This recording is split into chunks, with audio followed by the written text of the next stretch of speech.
Your lease renewal lands in your inbox, and the same day the news says mortgage rates are lower.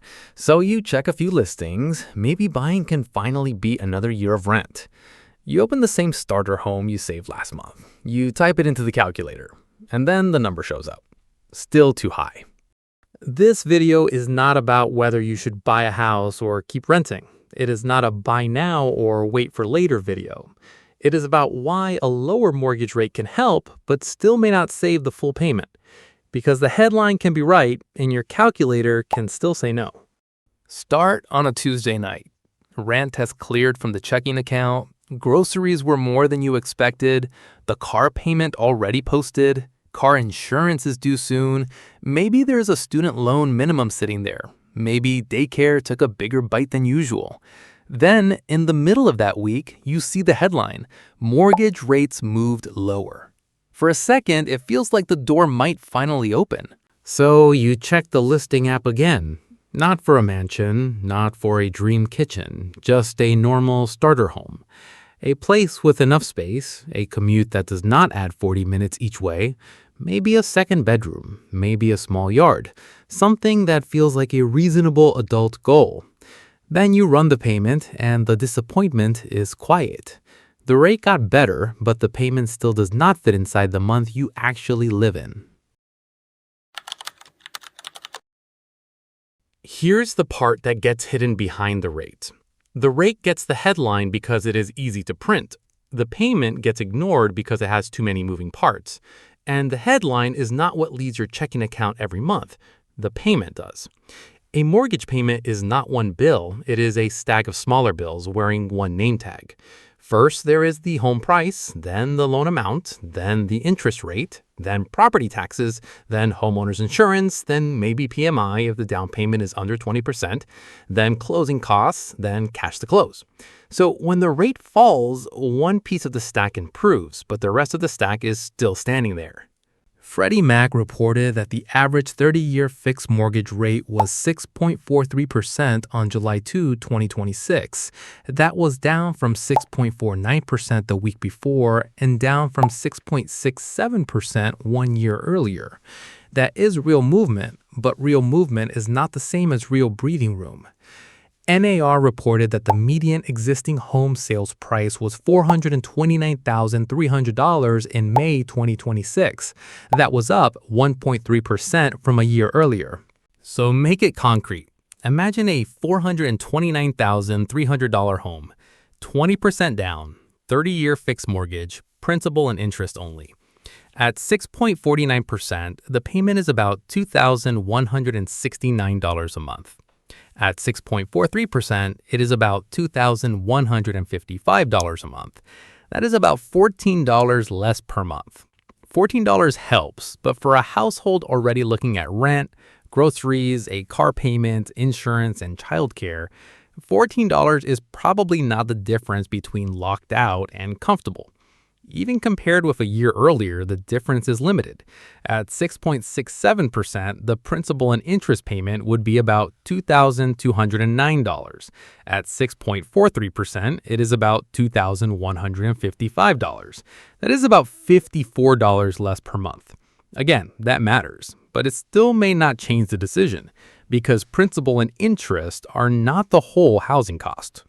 The CFPB's loan estimate explains that the total monthly payment can include principal, interest, mortgage insurance, escrow, property taxes, and homeowners insurance. It also points buyers to closing costs and cash to close. That is where the calculator starts to feel different from the headline. The rate falls, but the property tax estimate is still there, the insurance quote is still there, the PMI line may still be there, the cash needed at closing may still be there, and the checking account still has to survive the rest of the month. And there is another twist. A lower rate does not only help one buyer, it can bring other buyers back too. The renter who paused their search may open the app again. The couple that gave up last month may call a lender again. The family waiting for a better rate may start touring homes again. So the small opening may not stay quiet for long. That does not mean prices always rise. It does not mean every city reacts the same way. Housing is local. A buyer in Ohio is not facing the exact same market as a buyer in Florida, Texas, California, or New Jersey. But a lower rate is not something only you get to use. Other buyers see the same headline, other buyers run the same calculator, other buyers are looking at the same starter homes. This is why the better question is not just, did mortgage rates fall? The better question is, did the full payment fall enough to fit real life? Because approved is not the same as comfortable. A lender may look at income, credit score, debt, and the loan file. But the household has to look at Friday, the electric bill, the grocery run, the car insurance renewal, the daycare payment, the emergency that shows up without asking whether rates improved. That is where buyers feel the gap. They are not confused because they fail to understand the headline. They are confused because the headline is talking about one number. Their life is dealing with the whole stack. And this can still apply if someone has a good credit score. A strong credit score may help with loan terms, but it does not make the listing price disappear. It does not remove property taxes. It does not cancel homeowners insurance. It does not turn closing costs into pocket change. That is not blaming buyers. A person can be responsible and still run into a payment that does not work. A person can save carefully and still feel behind if prices move faster than savings. A person can earn decent money and still feel locked out if the starter home now comes with a payment that feels like a second rent. The mortgage rate is the loudest number, but the full payment is the number that enters your life. So when you see a headline saying mortgage rates are lower, do not stop at the rate. Read the line that says estimated total monthly payment. Not as personal financial advice, not as a buy or wait rule, just as a clear way to understand the headline. One educational way to read it is to ask, are taxes included? Is insurance included? Is PMI included? How much cash is needed to close? And after all of that, does the number still leave breathing room after the normal bills? Because a lower rate can open the door a little. But if the price, taxes, insurance, and upfront cash still block the doorway, the buyer may still not be able to walk through. That is why lower mortgage rates can still leave buyers stuck. Not because lower rates are meaningless, they are not, but because buying a home is not one number.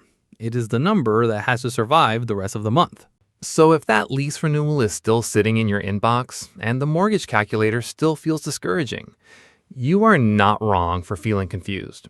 The news may be talking about relief, but your household is dealing with the full payment, and those are not always the same thing.